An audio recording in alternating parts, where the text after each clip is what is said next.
Ladies and gentlemen, welcome back to the channel.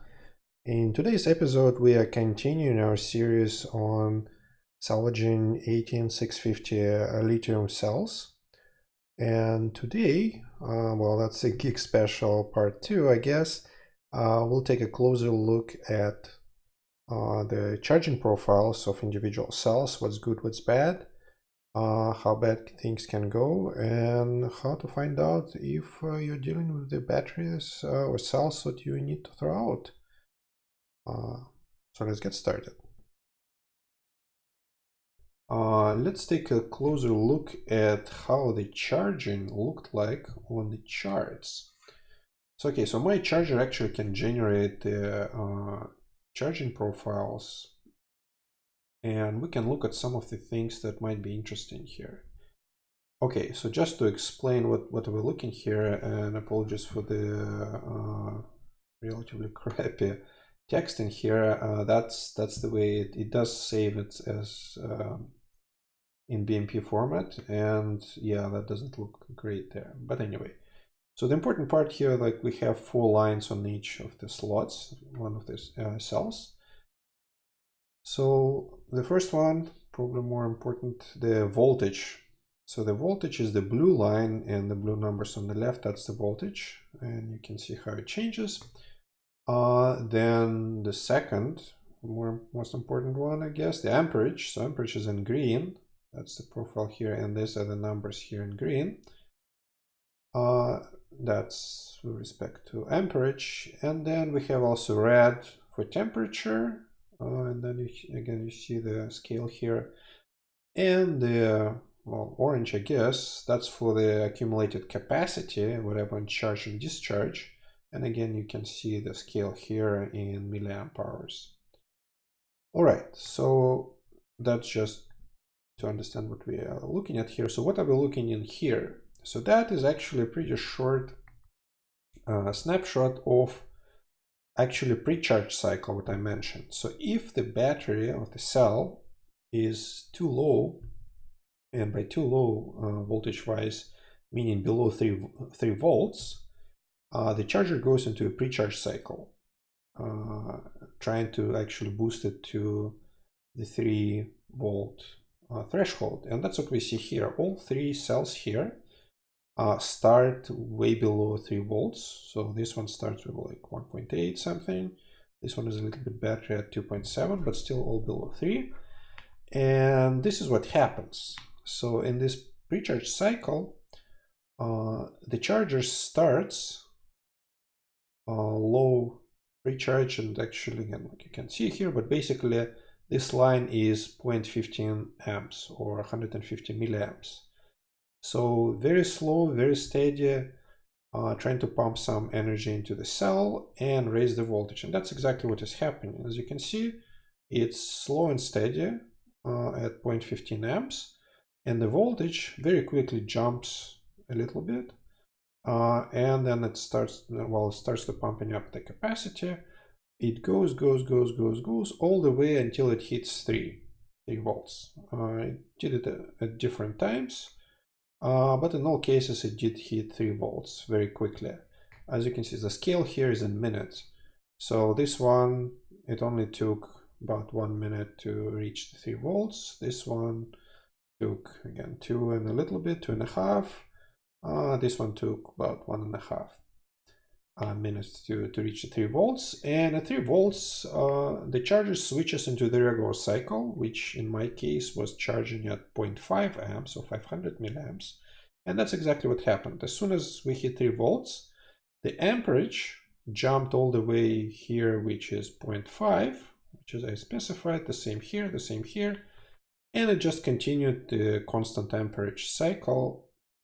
And as you can see, the voltage keeps on going.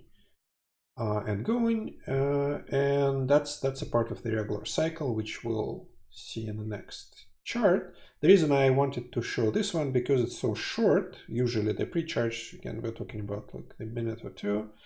The most of the other charts, we can skip to this one. Yeah, you see, for instance, these are actually the same cells that I had in here, but that's a full cycle. And that took 13.5 hours. So the pre-charge, which only took 1 minute, you won't actually see anything in here. All right, so, but here is how the main cycle of charge, discharge, charge looks like for the good battery. Well, as it turned out, all three cells were pretty decent. Or before that, let's just quickly look at, yeah, as you can see, temperature did rise a little bit, but very, very gradual. So maybe like 1 degree, even if that. So again, nothing to be concerned about. You expect to see high temperatures once you charge or discharge the batteries.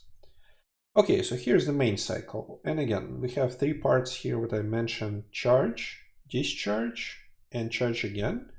And here are the 3 parts here. That's the initial charge, that's the initial discharge, and that's charge again back to full.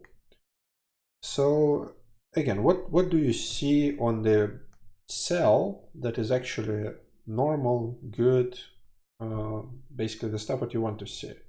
So again, you are starting here at whatever. Well, we actually started a little bit below 3, but very quickly went through 3. Most of the time we are pumping at 0.5 as specified on amps. And over time, that slowly takes about 4 hours almost. We get to 4.2 volts in voltage. They all reach 4.2. And at that point, that's still a charging cycle. That's basically getting into a top-off mode where the voltage is not increasing anymore. We are staying at 4.2 because it's dangerous to supply more voltage to the lithium cells than 4.2. That's the nominal charging voltage. But the amperage instead starting to drop off, and that's basically topping off the charge until until it reaches, I think my specified cutoff for the current was 0.05 amps or 50 milliamps, so very, very small. And ability to reach there, it's actually indication again of the good cell. So again, constant amperage up until we reach 4.2 volts. Then at constant voltage, charging up until we drop to the cutoff amperage. And then this one is actually 0 amps. So there is a half-an-hour break, a cool down break after the charge cycle. And as you can see again, in all cases, yeah, we're consistently pumping up energy. That's the capacity curve. Again, at the top off, it slows down. It's linear until we get there with the constant amperage. The cells do heat up, at least up until we switch to the constant voltage, but very, very little, just a couple of degrees, nothing to write home about. Then they all cooled down a little bit while we were topping off, and certainly while it was at rest for half an hour. And then after this half an hour, we switch into the discharge cycle. And the discharge, again, as I showed in the inventory, was specified at 0.05 amps or 850 milliamps, so higher than we actually were charging. And that's where we see the amperage here, the green line. And when we're discharging the cell, the voltage drops. That's how all lithium battery, all batteries actually work. And as you can see, it very quickly grows from 4.2 down to about 4. Then it's a more gradual depletion again up until about 3.5 and something like that. And then again, that's usually an indication of pre-depleted battery. And then very, very quick drop off from there to down to 3 volts, which was a cutoff for discharge in this case. And again, they all look, the timings are slightly different, the capacity is slightly different, but the profile is still the same. So the discharge goes down to 3. Again, we're linearly discharging because we're discharging all the way at the same amperage. And that's the measurement of the actual discharge capacity of the battery. And as you can see, we are heating up quite a bit on the discharge, which again, that's expected. It looks, well, it looks worse than it is, because if you look at the scale, so we went from about what, 25 or something degrees all the way to maybe about 30 degrees. So that's like increase of 5 degrees of Celsius. That's very normal. So that's what you want to see. And then again, there's I believe there's 1 hour cool down after the discharge, during which, as you can see, well, there's no amperage being pumped out or in. The voltage recovers, again, that's normal, and there's no load. The voltage just bounces back to, even though the battery, the cell is completely empty, pretty much, it just bounces to 3.4, 3.5 even voltage. That's still empty lithium battery. But the more important part, while the break is there, is the temperature goes down pretty much to room temperature again. And yeah, and then we charge again, just to make sure that the batteries are full again. That's the same setup. First, we go constant amperage until we reach 4.2 volts. And then we switch to constant voltage at 4.2 with the drop in amperage until it reaches the cutout, which is 50 milliamps. Again, they all look the same. They did take a little bit different time, but actually fairly consistent. As you can see, this one terminated at 13 hours 14 minutes or 15 minutes. This one took 10 minutes longer, and this one was almost the same as the second one. So over 13 plus hours, the difference between all of them was 10 minutes in the full cycle. And this battery started off better. It had higher voltage to begin with. So that's the good battery cycle. That's what you want to see, good cells. Okay, so now let's see some problematic ones. Okay, so that's the heater. That's the battery that we marked as a heater, like this one, for instance.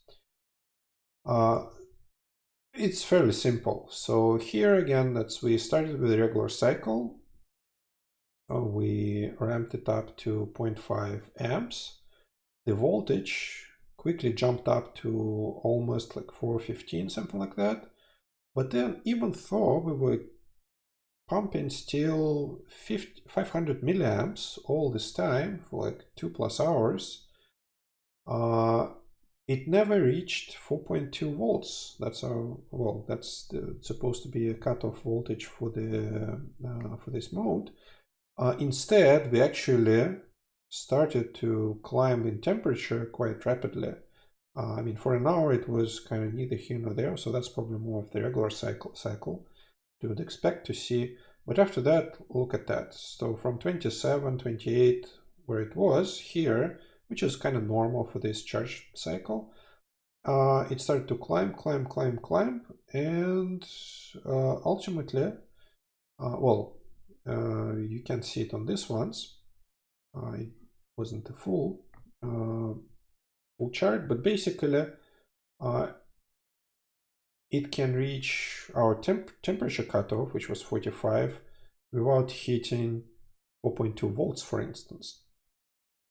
And at that point in time, the charger terminates the charge, and you should throw this battery out, or I should say properly dispose of that, because that's not a good battery.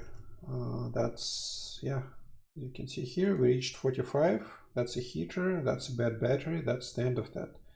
We managed to pump up 1000 milliamp hours there, even though it's supposed to be about 2500.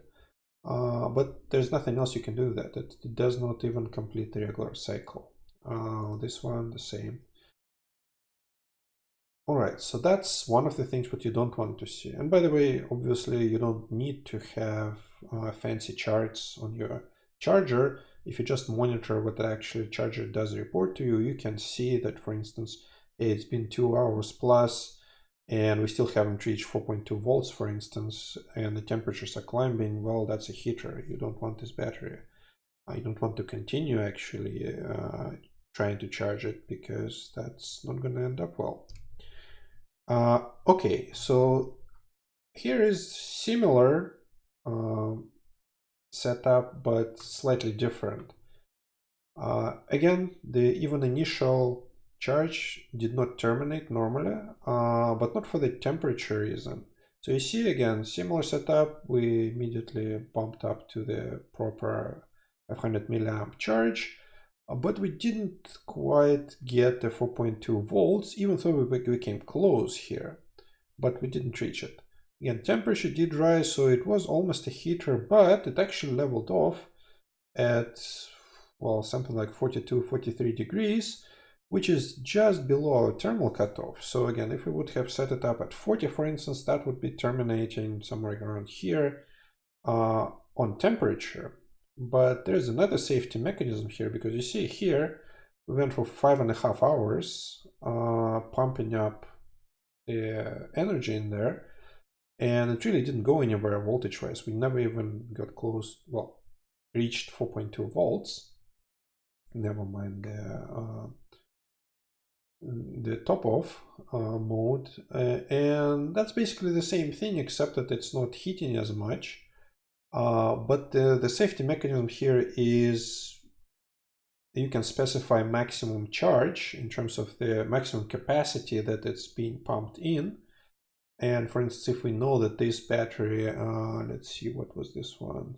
I knew cap limit, yeah, this one. So for instance, we know that the nominal capacity is 2600 milliamp hours.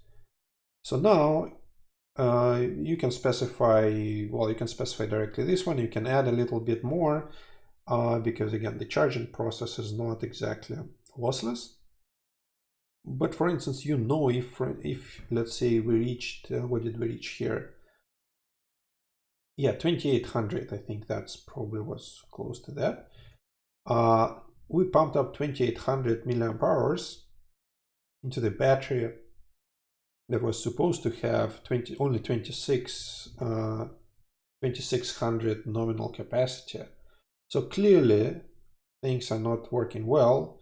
There's really not a good reason, there's no reason to keep pumping, because that's again just not going to end up well. So if you pumped up way more energy into the cell than you're supposed to, then that's another mechanism to terminate, and that's what happened here. So we were pumping, didn't quite reach the thermal cutoff, but we reached the capacity limit, and again that means that the cell is not good.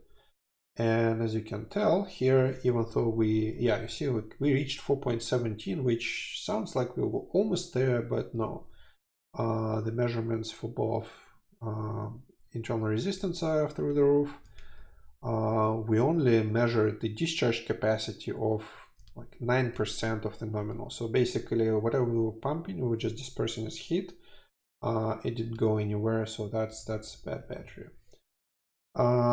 Okay, and let's see if there was anything else particularly interesting in terms of how things can go wrong. Okay, let's see.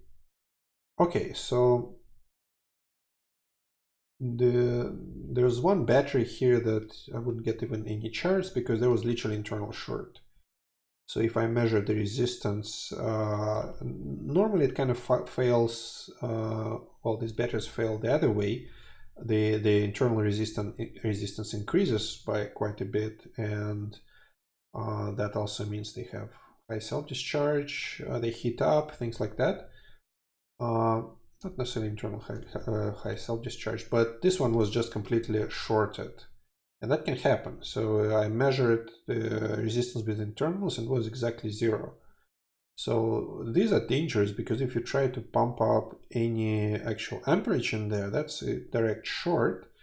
That may not look well at all. Could be dangerous. Luckily, that's not very common, but that, as you can see, still happens. Okay, heater, we already looked at that. Cap capacity limit. Yeah, that's well, I call it a heater, but it technically didn't quite reach it. Yeah, you see at 43 out of 45. It hit the cap limit. Then there were some heaters that did reach 45 indeed.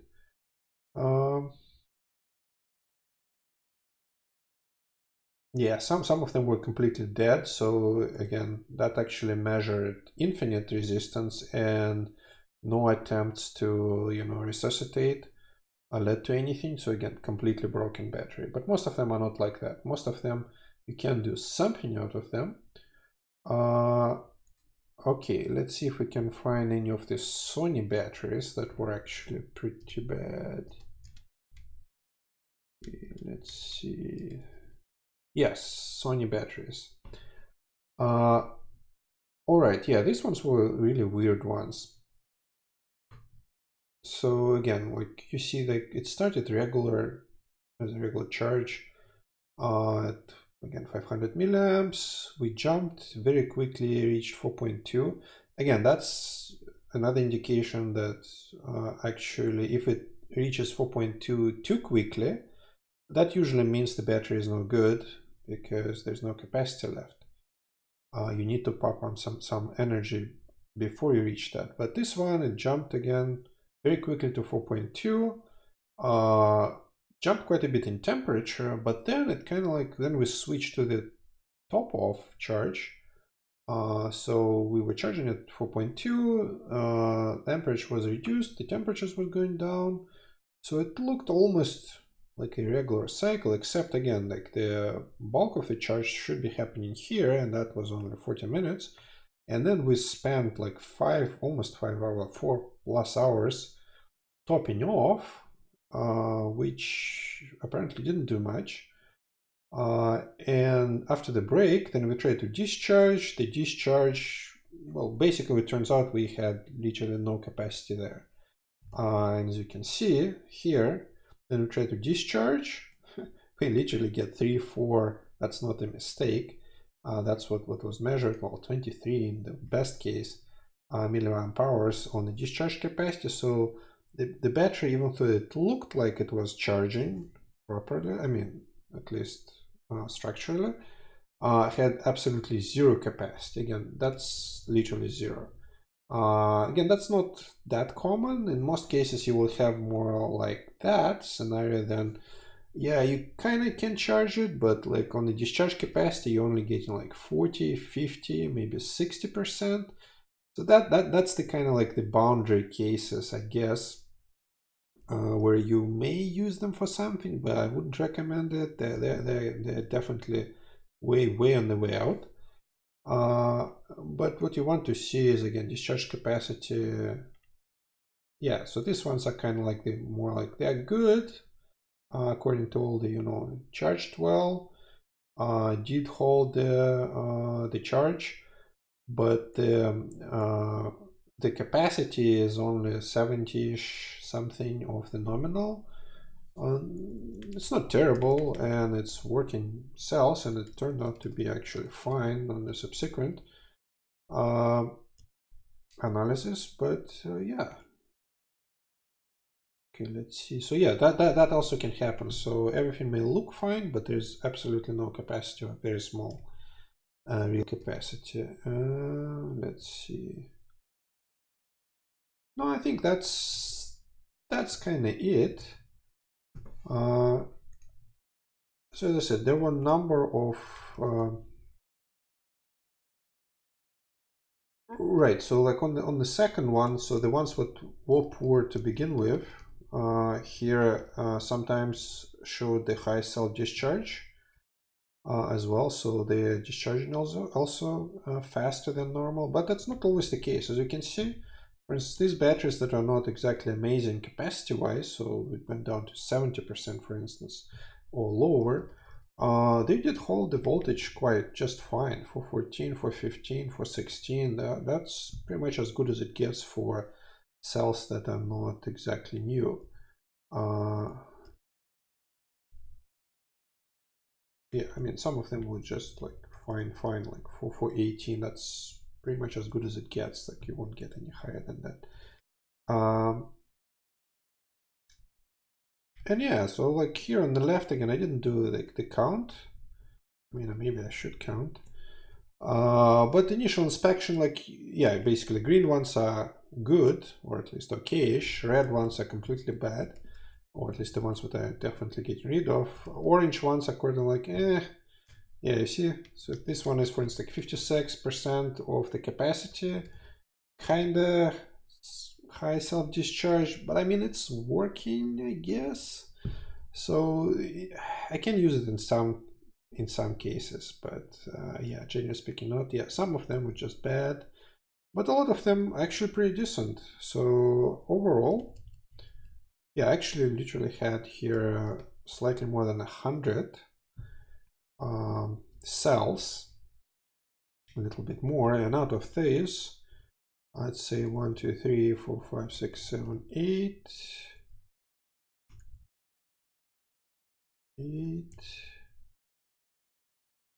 17, 20, 21, 22, 23, 24, 25. So basically, pretty much quarter of them turn out to be just bad. And a few of them, I'd say another 3, 4, 5, let's say 10, are kind of like, so-so. So yeah, so basically 2/3 of the cells were pretty decent, so definitely usable. As I said, quarter, yeah, pretty much dead. If not dead, I definitely shouldn't be using it, and the remaining ones are neither here nor there, which is not bad, I would say. So again, I got like 75 to 80. Well, sorry, about 70 good working cells out of that, and considering like how little did I pay for the whole thing, I mean, it's a lot of work, but still, that's a pretty good like, yeah, pretty good outcome as far as I can tell. I'm pretty happy with that. I'll need to find out a really good way to how can I actually utilize them. But at least right now, I have a whole bunch of batteries or cells that I can use when I need them, because previously that wasn't the option. Wherever I want to repair and fix some power tool battery packs, some other battery packs, or use it in other capacity. If you're actually still here, I'm very impressed. I kind of like this geeky stuff, but most people find it somewhat boring. But if you're actually interested in the cell salvage, that might be actually an interesting video for you. Yeah, hit that like, subscribe, and let me know in the comments if that's something that you have done before and have some ideas on how to do it better. If you haven't done it before but actually very interested, then maybe this video, maybe not this video, but the previous video in the series help you to you know, jump on board with that. And with that, I'll see you next time. See ya.